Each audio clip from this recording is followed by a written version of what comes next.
The battle of Hydaspes take place হাৰ্ডেছপ্লেছৰ যুদ্ধ কেতিয়া হৈছিল এনচাৰ বি 326 BC 326 খ্ৰীষ্টপূৰ্বত হাৰ্ডেছপ্লেছৰ যুদ্ধ হৈছিল আলেকজেণ্ডাৰ আৰু পঞ্জাৱৰ ৰজা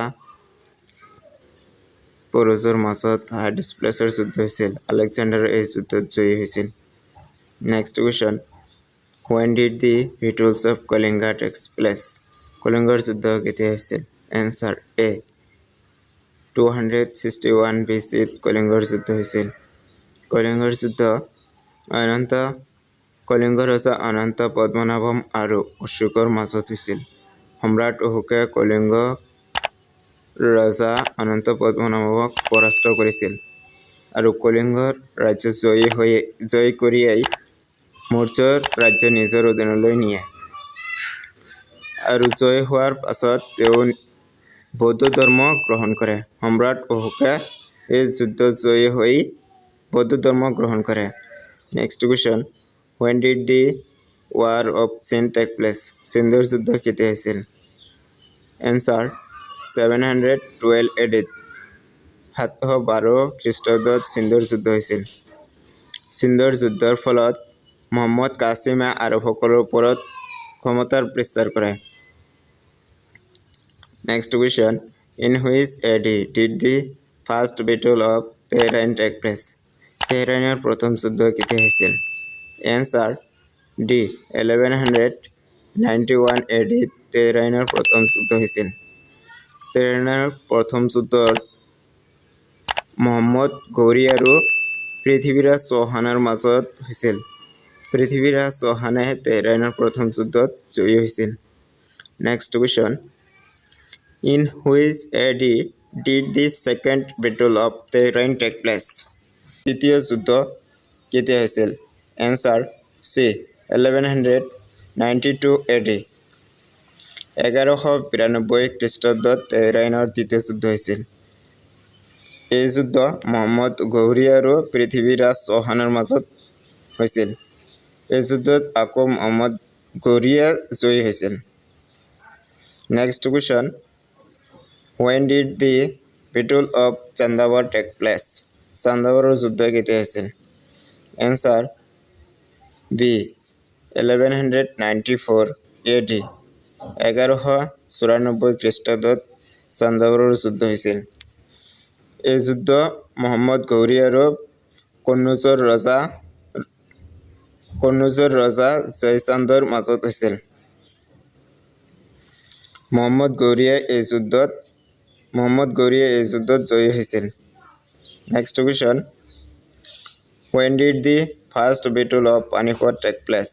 পানিপথৰ প্ৰথম যুদ্ধ কেতিয়া হৈছিল এনসাৰ এ 1526 খ্ৰীষ্টাব্দত পানিপথৰ প্ৰথম যুদ্ধ হৈছিল পানিপথৰ প্ৰথম যুদ্ধ মোগল সম্ৰাট বাবৰ আৰু মোগল শাসক বাবৰ আৰু ইব্ৰাহিম লোডিৰ মাজত হৈছিল এই যুদ্ধত বাবৰে জয়ী হৈছিল বাবৰ on this war next question When did the battle of Khanbar take place?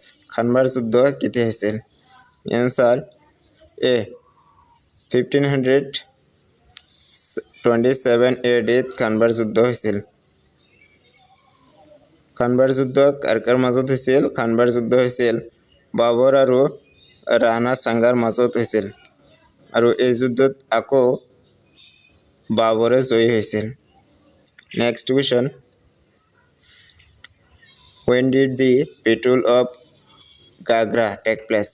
গাগ্ৰাৰ যুদ্ধ কেতিয়া হৈছিল এনসাৰ 1529 AD হৈছিল এই যুদ্ধ কাৰ মাজত হৈছিল এই যুদ্ধ বাবৰ আৰু আফগান ৰুলাৰ মোহাম্মদ লোডিৰ মাজত হৈছিল বাবৰে এই যুদ্ধত জয়ী হৈছিল বাবৰ on this battle next question In which year the Battle of Chausa take place?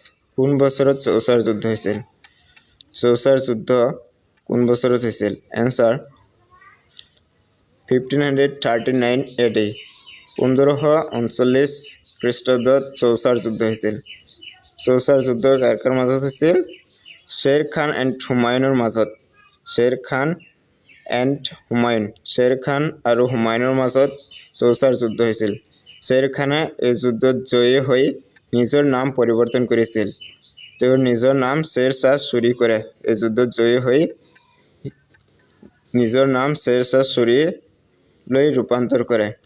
Next question, when did the second battle of কনজুজ fought? কনজুজৰ দ্বিতীয় যুদ্ধ কেতিয়া হৈছিল? এনচাৰ, কনজুজৰ দ্বিতীয় যুদ্ধ হৈছিল 1540 খ্ৰীষ্টাব্দত। কনজুজৰ দ্বিতীয় যুদ্ধ হৈছিল শ্বেৰ খান আৰু হুমায়ুনৰ মাজত। আকৌ এই যুদ্ধত শ্বেৰ খানে জয়ী হৈছিল। শ্বেৰ খানে জয়ী হৈ এই যুদ্ধৰ নামকৰণ কৰিছিল বেটল অফ বেলগ্ৰাম। বেলগ্ৰামৰ যুদ্ধ হিচাপে এই যুদ্ধক জনাজাত। Next question, when did the second battle of Panipat take place? পানিপতৰ দ্বিতীয় যুদ্ধ কেতিয়া হৈছিল? এনচাৰ বি, 1556 AD-ত পানিপতৰ দ্বিতীয় যুদ্ধ হৈছিল। 1556 খ্ৰীষ্টাব্দত পানিপতৰ দ্বিতীয় যুদ্ধ হৈছিল। পানিপতৰ দ্বিতীয় যুদ্ধ কাৰ কাৰ মাজত হৈছিল? আকবৰ আৰু হেমুৰ মাজত পানিপতৰ দ্বিতীয় যুদ্ধ হৈছিল। আকবৰ আৰু হেমুৰ মাজত পানিপতৰ দ্বিতীয় যুদ্ধ হৈছিল। আকবৰৰ সেনাপতি বেৰাম খানে এই যুদ্ধৰ নেতৃত্ব দিছিল। আকবৰে এই যুদ্ধত জয়ী হৈছিল। Next question, when did the battle of টলিকটা take place? টলিকটাৰ যুদ্ধ কেতিয়া হৈছিল? এনচাৰ চি, 1565 AD-ত টলিকটাৰ যুদ্ধ হৈছিল। এই যুদ্ধ কাৰ কাৰ মাজত হৈছিল? Vijayanagar empire and the alliance of Deccan sultanate. Deccan চুলতানেটৰ মিত্ৰজোঁট আৰু বিজয়নগৰ সাম্ৰাজ্যৰ মাজত এই যুদ্ধ হৈছিল। এই যুদ্ধত বিজয়নগৰৰ সাম্ৰাজ্যৰ অন্ত পৰে আৰু দক্ষিণ চুলতানেটৰ মিত্ৰজোঁট জয়ী হয়। Next question, when did the battle of হালদিয়াঘাটি take place? হালদিয়াঘাটিৰ যুদ্ধ কেতিয়া হৈছিল? এনচাৰ ডি, 1576 AD-ত হালদিয়াঘাটিৰ যুদ্ধ হৈছিল। এই যুদ্ধ আকবৰ আৰু মহাৰাণা প্ৰতাপৰ মাজত হৈছিল। এই যুদ্ধত আকবৰে জয়ী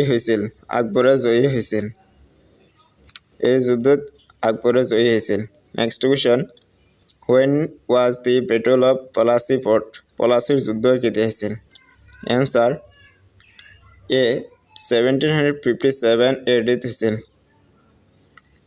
এই যুদ্ধ বংগৰ নৱাব চিৰাজউদ্দৌলা আৰু ব্ৰিটিছৰ সেনাপতি ৰবাৰ্ট ক্লাইভৰ মাজত হৈছিল। Next question, when did the third battle of Panipat take place? পানিপতৰ দ্বিতীয় যুদ্ধ কেতিয়া হৈছিল? এনচাৰ বি, 1761 AD-ত পানিপতৰ তৃতীয় যুদ্ধ হৈছিল। আহমদ শ্বাহ আব্দালী আৰু মাৰাঠাসকলৰ মাজত হৈছিল। আহমদ শ্বাহ আব্দালী এণ্ড মাৰাঠাছ। আহমদ শ্বাহ আব্দালীয়ে এই যুদ্ধত জয়ী হৈছিল। when did the third battle of তেহৰাইন take place? তেহৰাইনৰ তৃতীয় যুদ্ধ কেতিয়া হৈছিল? এনচাৰ ডি, 1216 AD-ত তেহৰাইনৰ তৃতীয় যুদ্ধ হৈছিল। তেহৰাইনৰ তৃতীয় যুদ্ধ হৈছিল মামলুক কিং ইলটুমিছ, দিল্লীৰ ৰজা ইলটুমিছ, চুলতানেটৰ জেনেৰেল গুৰিদ তাজ আল-দিন ইলদিজৰ মাজত। তাজ আল-দিন ইলদিজে এই যুদ্ধত পৰাজয় হয় আৰু ইলটুমিছে জয়ী হয়। ইলটুমিছে তাজ আল-দিন ইলদিজক বন্দী কৰি ৰাখিছিল এই যুদ্ধৰ সময়ত। Next question, Babar war what? বাবৰ যুদ্ধ বুলি জনাজাত ফাৰ্ষ্ট বেটল অফ পানিপত। পানিপথৰ প্ৰথম যুদ্ধ ইব্ৰাহিম লোডিৰ মাজত বাবৰে কৰিছিল 1526 খ্ৰীষ্টাব্দত। বেটল অফ খানবাৰ যুদ্ধ ৰাণা সাংগাৰ মাজত কৰিছিল। 1527 খ্ৰীষ্টাব্দত বিটলভ চান্দাৰীৰ যুদ্ধ কৰিছিল বাবৰে ৰাজপুতৰ লগত। ৰাজপুতৰ হৈ নেতৃত্ব দিছিল এই যুদ্ধত মেদিনী ৰায়। তেওঁ নেতৃত্ব দিছিল ৰাজপুতৰ হৈ। বিটলভ গাগ্ৰাৰ যুদ্ধ আফগান ৰুলাৰ মহম্মদ লোডীৰ মাজত হৈছিল 1529 খ্ৰীষ্টাব্দত। আপুনি কমেণ্ট কৰি জনাব বাবৰৰ মৃত্যু কেতিয়া হৈছিল আৰু প্ৰথম বিশ্বযুদ্ধ কেতিয়া আৰম্ভ হৈছিল আৰু শেষ কেতিয়া হৈছিল। জাতিসংঘৰ গঠন কেতিয়া হৈছিল। থেংকছ ফৰ ৱাচিং। জয় হোম।